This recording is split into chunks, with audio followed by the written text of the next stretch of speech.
Minsan gusto kong magsumbong sa'yo kapag pagod na ako.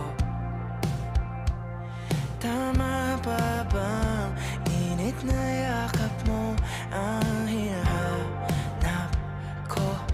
Minsan gusto kong tumawag sa'yo para lang marinig ko ang boses mo.